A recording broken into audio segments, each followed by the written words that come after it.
Hello बच्चों, कैसे हैं आप। चलिए हम अपनी वर्कबुक को आगे बढ़ाते हैं। आज है हमारे पास इकाई 15 सांख्यिकी।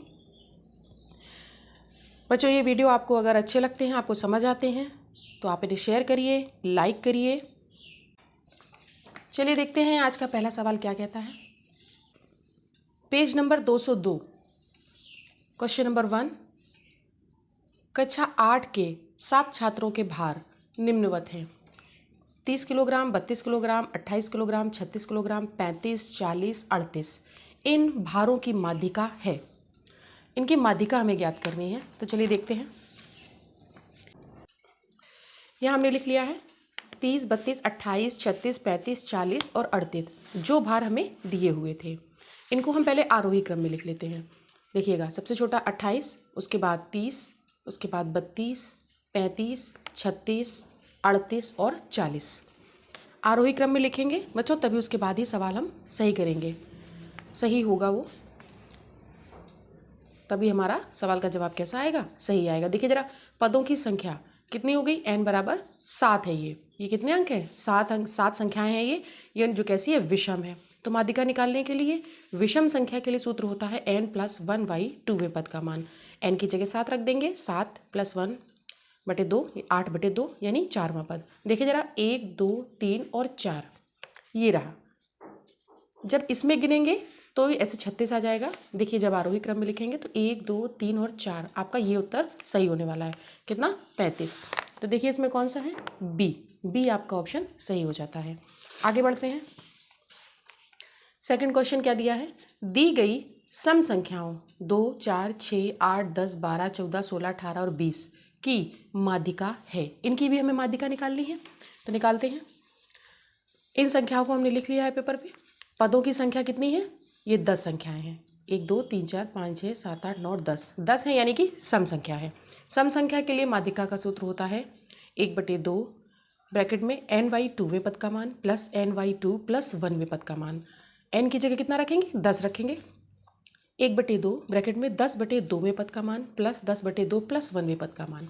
1/2 यानी कि 5वें पद का मान और 6वें पद का मान, +1 हो जाएगा केवल 6वें पद का मान। तो देखिए 1/2, यहाँ पर 5वां और 6वां पद कौन सा है, 1 2 3 4 5, 5वां रहा 10 और 6वां रहा 12। तो देखिए 10 और 12 कितने हो जाएंगे, 22। 22/2 यानी कि 11, भाग दे देंगे इसका, 11 आ जाएगा। यानी यहाँ माध्यिका कितनी हो गई, 11 हो गई। प्रश्न संख्या 3, केंद्रीय प्रवृत्ति की किस माप को प्रेक्षण मात्र से ज्ञात किया जा सकता है। समांतर माध्य को, माध्यिका को, बहुलक को, या ज्ञात नहीं किया जा सकता किसी को। देखिए बहुलक बच्चों, जब आपको केंद्रीय प्रवृत्ति के अंदर जो है, हम बहुलक को सिर्फ प्रेक्षण द्वारा, यानी कि केवल हम देख करके बता सकते हैं कि इसमें बहुलक कौन है, तो ये आसानी से हम निकाल सकते हैं। तो आपका सी ऑप्शन सही हो जाता है।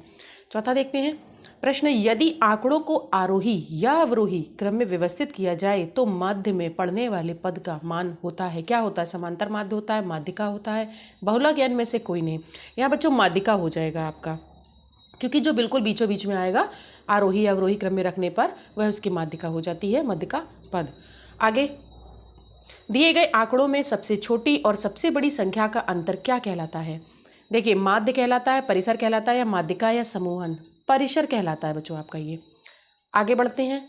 6 नंबर में क्या दिया है, एक कक्षा के कुल छात्रों के गणित के प्राप्तांक इस तरीके से दिए हुए हैं, इनमें बहुलक है। तो देखिए मैंने बताया था ना, बहुलक को केवल हम प्रेक्षण से ही पहचान सकते हैं। तो देखिए जरा, 70 75 76 75 75 60 62 69 69 75 72 60 का बहुलक है। बहुलक का मतलब जो संख्या आपकी सबसे अधिक बार आई हो।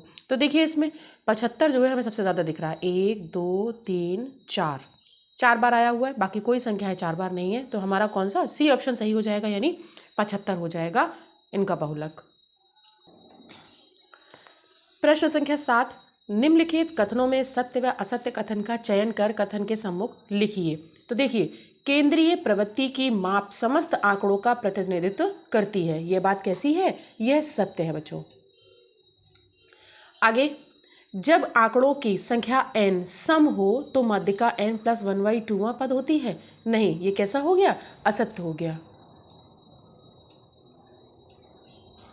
आयत चित्र में बने वर्ग अंतराल द्विविमीय आकृति है। हाँ, ये सत्य है, द्विविमीय आकृति है। उसमें क्या क्या होता है देखिएगा, ऊंचाई होती है और चौड़ाई होती है। आगे दो विमाएं होती हैं, यानी दो विमाएं यानी दो भुजाएं। आगे देखिए, केंद्रीय प्रवृत्ति की मापें 10 प्रकार की होती हैं। नहीं बच्चों, ये भी आपका गलत दिया हुआ है, 3 प्रकार की होती हैं। ठीक है। आगे, आयत चित्र में वर्ग अंतराल की ऊंचाई संगत बारंबारता पर निर्भर करती है। यह भी सत्य है। वर्ग अंतराल की ऊंचाई उसकी बारंबारता पर निर्भर करेगी, जो हम लोग वाई अक्ष पर लेते हैं उस पर निर्भर करती है। आगे, वर्ग अंतराल को वाई अक्ष पर प्रदर्शित नहीं कर सकते। हाँ, ये कैसा हो गया, सत्य हो गया। उसको वर्ग अंतराल को हम वाई अक्ष पर नहीं लेते, उस पर हम बारंबारता को लेते हैं। वर्ग अंतराल को हम एक्स अक्ष पर लेते हैं। अवरोही क्रम में व्यवस्थित आंकड़ों की माध्यिका के पूर्व पदों का मान माध्यिका से अधिक होगा। हाँ, यह भी आपका सत्य है, क्योंकि बच्चों जब हम उसको अवरोही क्रम में लिखेंगे, अवरोही क्रम यानी कि बड़े से छोटे की ओर जब लिखेंगे और उसके बाद जब उसमें माध्यिका देखेंगे तो क्या हो जाएगा, उसके जो पहले वाले जो 2 पद होंगे उनकी वैल्यू कैसी होगी, अधिक होगी मध्य वाले माध्यिका से। ठीक है, क्योंकि हम अधिक से कम की ओर जा रहे होंगे। तो यह भी आपका सत्य हो गया। लास्ट है इसमें, बहुलक प्रायः निरीक्षण मान से भी ज्ञात किया जा सकता है। हाँ, यह जो है हम प्रेक्षण द्वारा आसानी से ज्ञात कर सकते हैं। अभी हमने कराया है इसका एक सवाल। आगे देखिए, 8 नंबर में क्या दिया है, पद दिए हुए हैं आपको और बारंबारता दी है उन पदों की। तो कह रहे हैं उपरोक्त बारंबारता का बहुलक है। तो देखिए, उपरोक्त जो बारंबारता है उसका बहुलक यानी कि जो सबसे ज़्यादा बार आया है। तो देखिए, 3 है, 10 बार है, 15 बार, 18 बार, 9 बार और 11 बार, यानी 18 बार आया है। 18 बार कौन सा अंक आया है, वो है आपका 14। तो उपरोक्त बारंबारता का जो बहुलक होगा वो कौन हो जाएगा, 14 है। ठीक है। 9वां प्रश्न देखते हैं।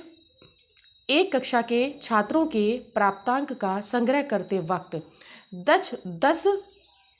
10 प्रेक्षणों को बढ़ते क्रम में रखा गया। कोई 10 प्रेक्षण ले लिए गए, उनको बढ़ते हुए क्रम में रखा गया, यानी आरोही क्रम में। यदि 9वें प्रेक्षण का मान 15 अंक बढ़ा दिया जाए तो प्रेक्षणों की जो माध्यिका निकालेंगे, कह रहे हैं कितने इकाई बढ़ जाएगी वह। तो चलिए देखते हैं इस सवाल को। यहाँ हमने कोई 10 प्रेक्षण ले लिए हैं। मान लिया 1 2 3 4 5 6 7 8 9 10, क्योंकि उसने प्रेक्षण हमें बताई नहीं है, बढ़ते हुए क्रम में लेने थे, इसलिए हमने 1 से लेकर 10 तक की गिनती ले ली है। 9वां प्रेक्षण उसने कहा है कि यदि 9वें प्रेक्षण का मान 15 अंक बढ़ा दिया जाए तो 9वां प्रेक्षण यानी कि 9 नंबर यहाँ से गिनेंगे। तो 9 नंबर को हमने ले लिया, उसमें 15 अंक बढ़ा दिए हमने, कितने हो गए जाके, वो 24 हो गए जाके। और इन प्रेक्षणों की जो माध्यिका है वो निकालनी पड़ेगी हमें। तो ये संख्या कितनी है, 10 है। n बराबर 10, जो कि कैसी है, सम है। तो माध्यिका का सूत्र लगाते हैं, बराबर 1/2 n/2वें पद का मान प्लस n/2 प्लस 1वें पद का मान। तो देखिएगा 1/2 n की जगह कितना आ जाएगा, 10 आ जाएगा। 10/2वें पद का मान प्लस 10/2 प्लस 1वें पद का मान। तो देखिएगा 1/2 यहाँ कितना आ गया, 2 से भाग दे देंगे, 5वें पद का मान, और यहाँ पर उसी में 1 जुड़ जाता है तो 6वें पद का मान हो जाता है। तो देखिए 1/2 5वां पद, 1 2 3 4 और 5, यहाँ पर तो 5 ही होने वाला है 5वां पद। ठीक है, तो यहाँ पर 5 रख दिया। 6वां पद में 6 होने वाला है, 6 रख दिया। 6 और 5 कितने हो जाएंगे, 11 हो जाएंगे। तो 11/2 हो जाएगा यहाँ पे, क्योंकि 1/2 लिखा हुआ है। तो कितना हो गया, ये 5.5 हो गया। अब इन्होंने कहा था कि यदि इसमें ये जोड़ दिया जाए तो इसके प्रेक्षण में जो माध्यिका है उसमें क्या फ़र्क पड़ेगा। देखिए हमने इसमें 15 जोड़ा, कितना हो गया, 24 हो गया। यदि हम इन प्रेक्षणों को 24 तक बढ़ा दें, यहाँ तक कर दें 24 तक, इसकी जगह तो हम इसको हटाएंगे, 9 को हम हटाएंगे, क्योंकि 9वें पद में हम जोड़ रहे हैं कुछ, 9वें प्रेक्षण में हम कुछ जोड़ रहे हैं, तो इसलिए ये तो हट गया, क्योंकि ये तो जुड़ के इसके पास आ गया, तो वो वहाँ 24 तक फैल जाएगा। लेकिन जब भी हम यहाँ पर निकालेंगे इसमें माध्यिका तो वो 10 ही पद रहेंगे। कितने रहेंगे, 10 ही पद रहने वाले हैं। तो इसका मतलब ये है कि यहाँ पर माध्यिका में कोई अंतर नहीं आएगा, नो चेंज हो जाएगा इसमें। क्यों नो चेंज हो जाएगा, क्योंकि जब हम इसकी माध्यिका निकालेंगे तो हमारे लिए 5वां और 6वां पद यही रहने वाला है और उत्तर यही आने वाला होगा। तो यहाँ पर बच्चों आपका 9वें में क्या हो जाएगा, कितनी इकाई बढ़ जाएगी, इसमें कुछ नहीं बढ़ेगा, यानी कि 0। आपका बी ऑप्शन आपका यहाँ पर सही हो जाता है। आगे देखते हैं 10 नंबर पे, आयत चित्र यानी हिस्टोग्राम प्रदर्शित करता है। क्या प्रदर्शित करता है, असतत आंकड़े, समूहीकृत सतत आंकड़े, ए और बी दोनों को, या इनमें से कोई नहीं। तो ये बच्चों आपके असतत आंकड़े और समूहीकृत सतत आंकड़े यानी कि इन दोनों को करता है प्रदर्शित, यानी कि आपका सी ऑप्शन यहाँ पर सही हो जाता है। ए और बी दोनों को यह प्रदर्शित करता है। तो यहाँ पर बच्चों इकाई 15 में हमने 202 नंबर पेज और 203 इन दोनों के 10 प्रश्न यहाँ पर आपके हल करा दिए हैं। आज के लिए इतना ही, बाकी का नेक्स्ट वीडियो में करेंगे।